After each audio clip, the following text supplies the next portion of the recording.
तो बेटे ऑलरेडी हमने रिफ्लेक्शन रिफ्लेक्शन पढ़ लिया। रिफ्लेक्शन में क्या हुआ, रिफ्लेक्शन में क्या होता है, फेज चेंज कब आता है, पाए कब ऐड करना कब नहीं ऐड करना। पेपर में सीधा ही क्वेश्चन आता है स्ट्रिंग के ऊपर, ठीक है। आपको पता करना है, ये चेक करना है सॉफ्ट एंड है कि रिजिड एंड है बस, ठीक है। नोट्स का जाकर दोबारा पढ़ोगे, लिख के देखोगे, लर्न हो जाएगा। अब नेक्स्ट है सुपरपोजिशन। सुपरपोजिशन का मतलब क्या होता है, मिक्सिंग। सुपरपोज करना एक के ऊपर दूसरा का। So when two waves come in contact, either in moving in same direction जा रही है तो या ऑपोजिट डायरेक्शन में आ रही है, एक ही जगह पे एक ही टाइम पे मीट करेंगे, तब उनका जो रिजल्टेंट डिस्प्लेसमेंट होता है क्या होता है, y1 to y2। ये कौन सा लॉ है, हमने किया था parallelogram law of vector addition, तब उसमें दो वेक्टर ऐड करते थे। अगर पॉलीगन आ जाए दो से ज्यादा तो ये पॉलीगन लॉ ही और कुछ नहीं है, तो you have to add the displacement.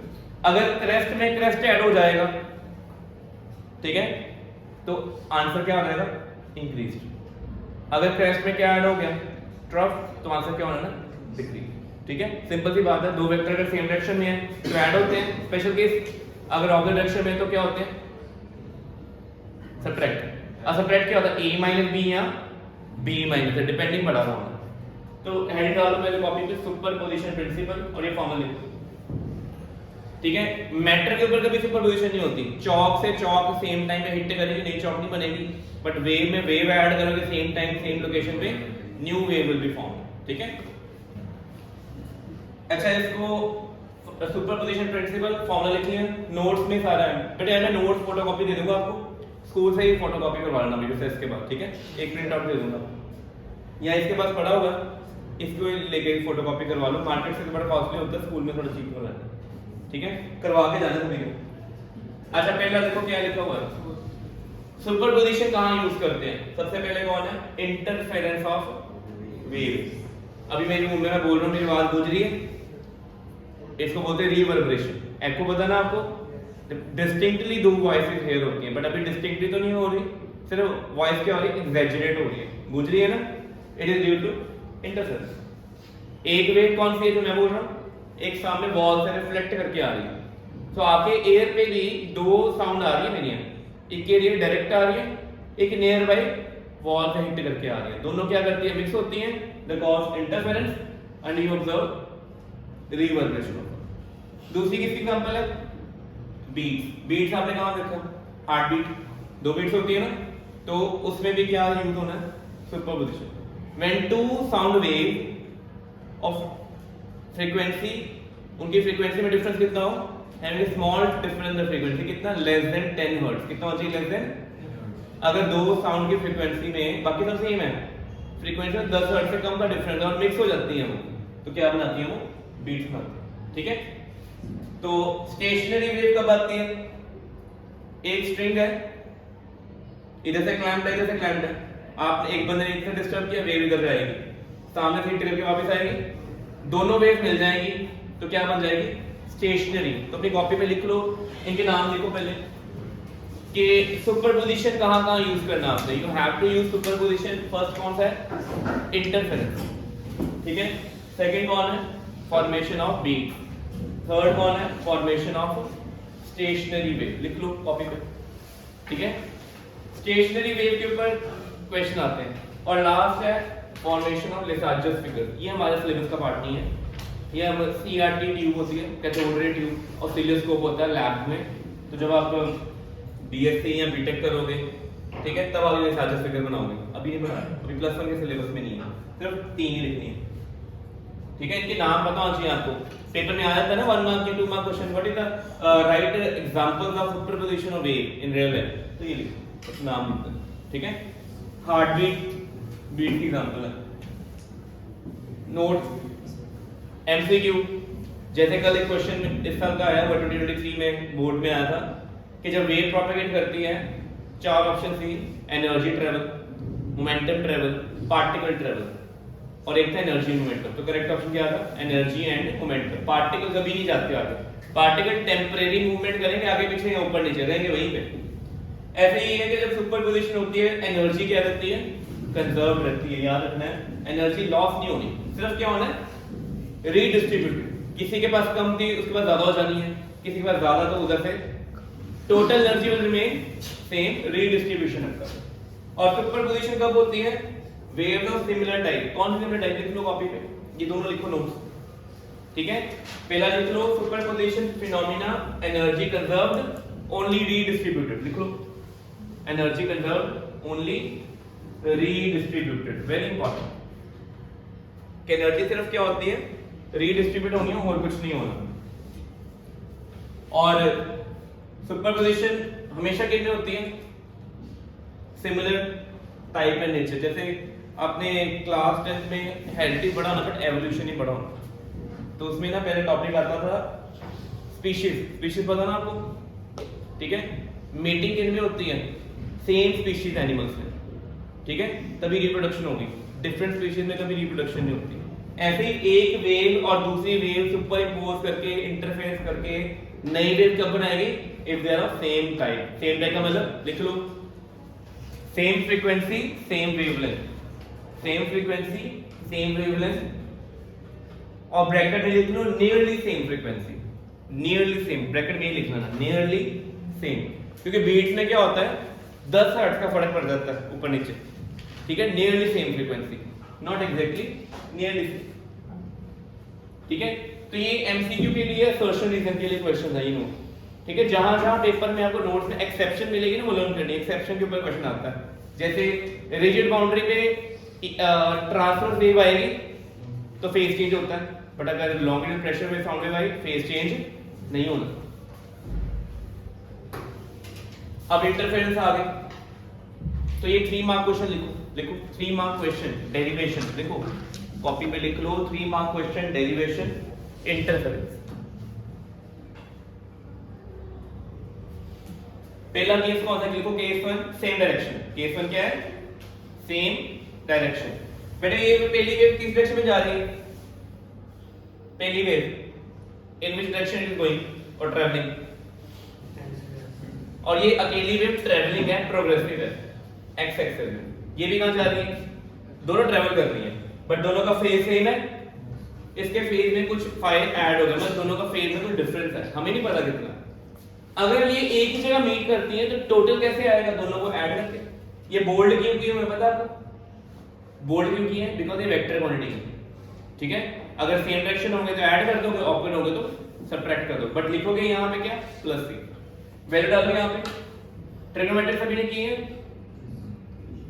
यहां तक आ गए, रिजल्ट क्या बन गया ये। अब यहां से ये रिजल्ट आ गया, ये क्यों आया मैं सॉल्व करता हूं, बोर्ड पे देखना। तो y1 प्लस y2 है ना, तो y भी आ गया a1 sin omega t minus kx plus a2 sin omega t minus kx plus 1, यहां तक आ गए। बड़े ये चीज दोनों में सेम है, सेम है कि नहीं। यहां पे sin a प्लस b का फॉर्मूला बोलो, किसी को आता है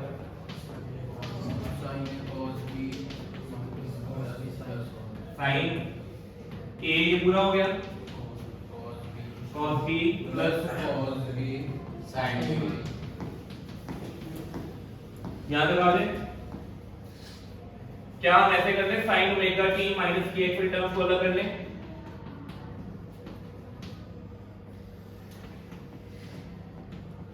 बेटे करनी नहीं, कॉपी पे लिखो जल्दी, नोट में लिखा होगा।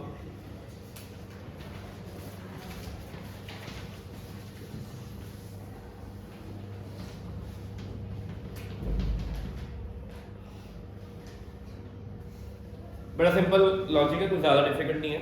आगे एक छोटी टेक्निक लगानी है, वो आपने की हुई है सभी में।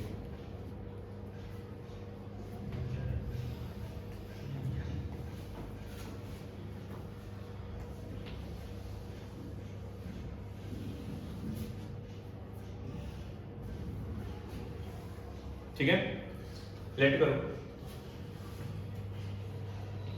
a1 plus a2 cos five, इसको कर देते हैं r cos थीटा, और a2 sin फाइव, लेट करो। a1 plus a2 ओमेगा के क्या लिखा आगे, ओमेगा t माइनस kx, ये ऊपर नहीं, ये जो a1 plus a2 omega s के cos cos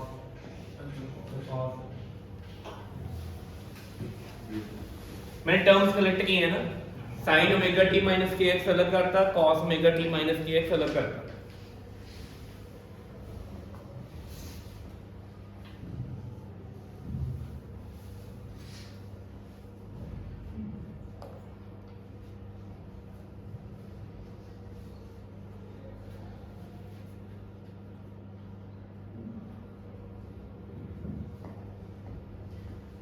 इसके बाद इसको स्क्वायर में ऐड कर दो और मेरे को फाइनल आंसर बताओ सारे। ऐसे करते हैं, इसको ए कर देते हैं, आर ना करो, ए कर दो कैपिटल ए। स्क्वायर में ऐड करके मेरे को बताओ क्या ये आंसर आ रहा है आपका। cos square theta plus sin square theta कितना होता है? 1। cos square 5 plus sin square 5 भी कितना आएगा? 1। सॉल्व करो जल्दी देखो। और ये 90% सेम है जैसे पैरेलल लॉ ऑफ एडिशन किया था, उसमें भी यही टेक्निक फॉलो की थी, इसमें भी यही। इनको डिवाइड करके आप tan थीटा तो निकाल ही लोगे।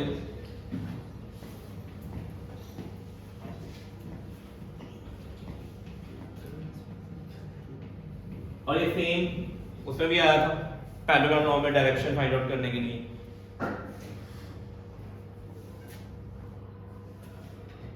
ठीक है, तो आपका फाइनल आंसर ये स्क्वायर ऐड करोगे ये आएगा a square equal to a1 square plus a2 square plus 2a1 a2 cos five.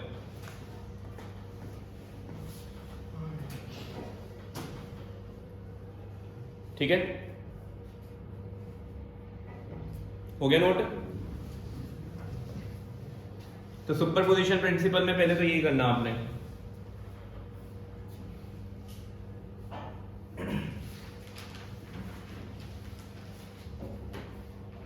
कलिए नोट हो गया ये, टॉप सारा लिख लिए। इसका नहीं जो रिजल्ट y आना ना फाइनली, वो एक नई वेव बन गई a sin omega t minus के एक्स प्लस थीटा। वो वेव ये प्रोग्रेसिव है कि नहीं है बताओ। पहली वेव भी x में जा रही है, दूसरी भी x में जा रही है, रिजल्ट भी कहां जाएगा? कहीं पे रिफ्लेक्शन नहीं हो रही, कहीं पे रुक नहीं रहे, कहीं पे कन्फाइनमेंट नहीं है। इसका meaning if two waves interfere in the same direction, तो रिजल्ट क्या होता है? प्रोग्रेसिव ही होता है। एनर्जी कन्फाइन रुकेगी नहीं, कहीं पे आगे जाएगी। वही आ रहा ना। तो जो नई वेव का एम्पलीट्यूड कौन है?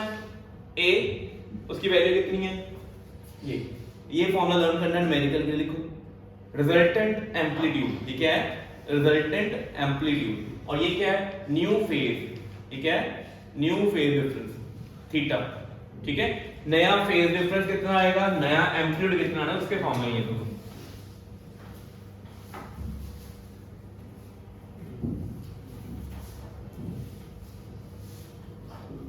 और कल क्लास में पढ़ा था हमारे लिए एनर्जी इंपॉर्टेंट है ट्यूबलाइट से जो आ रही है कि इंटेंसिटी। हमारी आई किसको रिस्पॉन्ड करती है? इंटेंसिटी। अब ये ट्यूबलाइट से दूर से डिस्टेंस दूर है, इंटेंसिटी यहाँ पे क्या पहुंच रही है? कम पहुंच चुकी है। पास जाएंगे इंटेंसिटी क्या हो जाएगी? हाई। और इंटेंसिटी किसके ऊपर डिपेंड करती है? एम्पलीट्यूड के।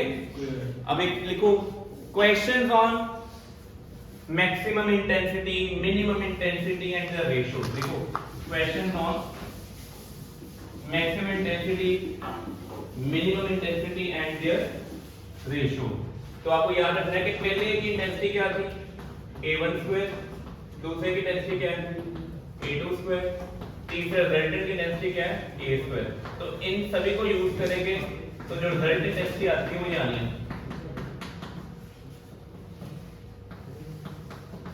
और ये सेम फॉर्मूला प्लस 2 में भी करना आपने, ये सेम फॉर्मूला आपने प्लस 2 में भी करना है।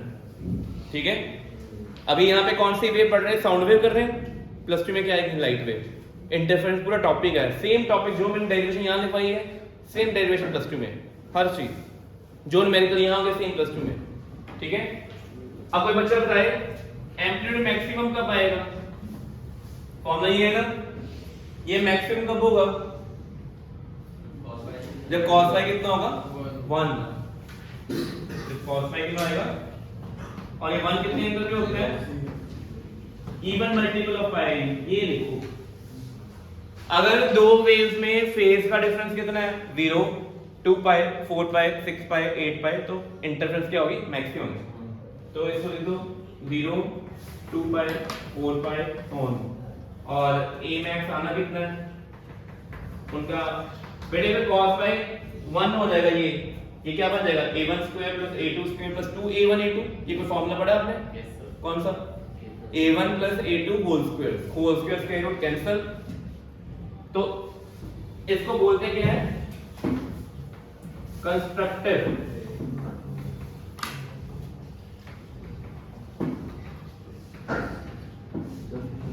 बेटे कॉपी पे लिखो इसको क्या बोलना है कंस्ट्रक्टिव सुपर। कंस्ट्रक्शन का मतलब क्या होता है कोई चीज बनानी, और डिस्ट्रक्शन का मतलब क्या होता है तोड़नी।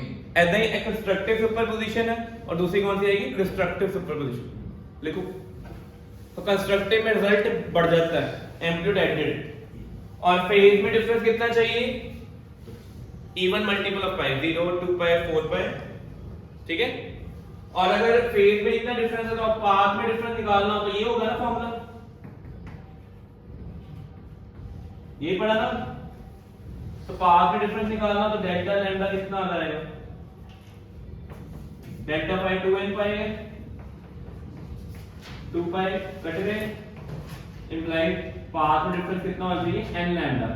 n लैम्डा का मतलब क्या हुआ यहां तो एक पूरी वेवलेंथ, यहां मतलब दो वेवलेंथ यहां, ठीक है। तो फेज डिफरेंस कितना होना चाहिए 2n पाई, पाथ डिफरेंस कितना होना चाहिए n लैम्डा। कौन सी इंटरफेरेंस है ये कंस्ट्रक्शन हो रही है कि डिस्ट्रक्शन? कंस्ट्रक्शन, ठीक है। अगर अगर डायग्रामेटिकली व्यू देखें तो ये मीनिंग है इसका, ये वेव है ये दूसरी वेव है। बताओ भी इनमें फेज डिफरेंस कितना है, इन दोनों फेज का डिफरेंस कितना है? इसका इनिशियल फेज यहाँ पे कितना है 0, इसका भी कितना है 0, यहाँ पे इसका फेज पाई है, इसका भी कितना है पाई, हर जगह पे फेज सेम है, इन दोनों फेज डिफरेंस कितना है 0, पाथ डिफरेंस भी कितना है 0, मतलब n की वैल्यू इसमें भी 0, इसमें भी n कितना 0। तो क्या कंस्ट्रक्शन होगी कि डिस्ट्रक्शन? क्रेस्ट के ऊपर क्रेस्ट आ रहा है कि ट्रफ आ रहा है? क्रेस्ट से क्रेस्ट आएगा तो रिजल्ट की बनेगा a1 प्लस a2। ये डायग्राम ड्रॉ करो, ठीक है। a1 plus a2 plus 2 same topic है, मतलब पूरा टॉपिक सेम प्लस 2 वाला रिपीट हो रहे हैं जो प्लस 2 में करना है, ठीक है। खुशदीप से लिख लीजिए, आप लोग को थोड़ा तंग कीजिए, अच्छे कामों में लिखो।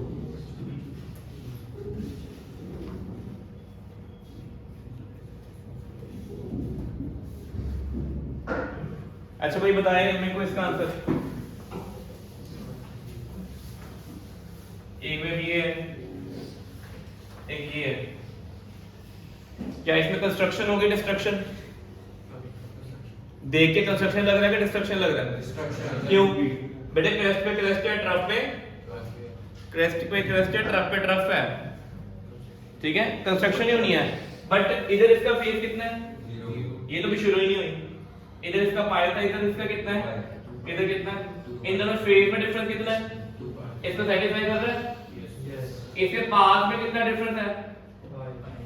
पाथ में लैम्डा, एक वेवलेंथ का, पूरी एक वेवलेंथ का डिफरेंस है, पूरे एक 2 पाई का डिफरेंस है कंस्ट्रक्शन। अगर वेव यहां से शुरू होती तब भी कंस्ट्रक्शन मींस अगर एक लैम्डा, 2 लैम्डा, 3 लैम्डा, 4 लैम्डा होए पाथ डिफरेंस कंस्ट्रक्शन होती है, ठीक है। ऐसा मतलब की होएगा साउंड एम्पलीफिकेशन। एम्पलीफायर देखा हुआ आपने सभी ने?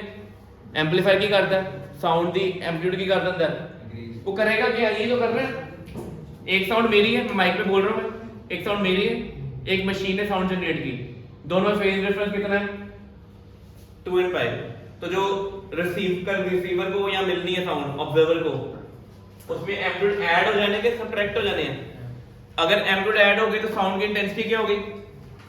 तो जिन्हें भी डीजे सिस्टम देखते हो सारे स्पीकर जड़े वॉल्यूम की कर रहे हैं, एनहांस कर रहे हैं, वो की यूज कर रहे हैं इंटरफेरेंस। उसमें एक साउंड कौन सी होती है सोर्स की, दूसरी साउंड केड़ी होती है मशीन दी। मशीन सेम साउंड क्रिएट करता है सेम एम्पलीट्यूड वाली, ठीक है। और फेज डिफरेंस कितना कर देता है 0, 2 पाई, 4 पाई, तो मैक्सिमम। और जब वॉल्यूम डिक्रीज करनी होती है तो फेस वो चेंज कर दे। यहां तक हो गया, ठीक है।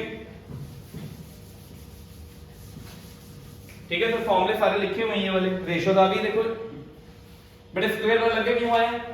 क्योंकि इंटेंसिटी किस पे डिपेंड करती है? एम्पलीट्यूड की, एम्पलीट्यूड के स्क्वायर पे। बेटे एमसीक्यू आ सकता है पेपर में, वो कह देंगे पेपर में कि जो इंटेंसिटी है वो एम्पलीट्यूड पावर n है, n की वैल्यू क्या है बताओ?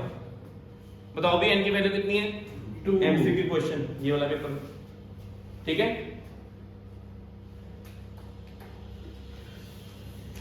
कंस्ट्रक्टिव आगे लिख लिया, सब हो गया, फॉर्मूले सारे आ गए। बट डिस्ट्रक्टिव नहीं करवाऊंगा, डिस्ट्रक्टिव खुद करना है। बट डायग्रामेटिक बता देता हूं, डायग्राम से रिजल्ट देखते हैं। बेटे डिस्ट्रक्शन कब होगी? जब क्रेस्ट के ऊपर क्या आएगा?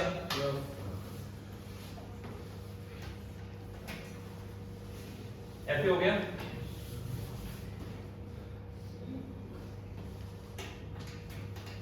चलो बताओ, यहाँ फेस कितना है? यहाँ फेस कितना है? यहाँ पे, यहाँ फेस कितना है? इसके बिल्कुल नीचे दोनों फेस डिफरेंस कितना है? 5। 5 के 1 5 मतलब ऑड मल्टीपल हो गया। यस। अच्छा, पाथ का डिफरेंस, ये कितनी वेव कंप्लीट हुई है? फुल हाफ के 1/4 हाफ। पाथ का डिफरेंस कितना है? मतलब जो डेल्टा लैम्डा कितना है? लैम्डा/2। इसको लिखते हैं 1/2 लैम्डा, 2n-1। तो ये कंडीशन है, ये लिखी हुई नीचे कंडीशन। अच्छा, कहीं माइनस लिखा है, कहीं प्लस लिखा है, कोई बड़ी बात नहीं है। अगर माइनस लिखा है ना तो अपने n की वैल्यू 1 से शुरू करनी है। कहां शुरू करनी है? तो जब प्लस लिखा है तो n की वैल्यू समझ लगी मैंने, ठीक है। तो क्रेस्ट के ऊपर ट्रफ कर दो अंदर अद्धी वेव तो बाद, अद्धी वेव तो बाद 3.5 तो बाद 5.5 तो बाद 7.5, 1/2 3/2 5/2 ऑड मल्टीपल्स, ठीक है। बड़े क्लियर हो गई चीज, ठीक है। अच्छे से पढ़ना है नो। +2 का पूरा एक चैप्टर था, एक मेजर टॉपिक क्लियर है, इंटरफेरेंस सेम टॉपिक है +2 का, ठीक है।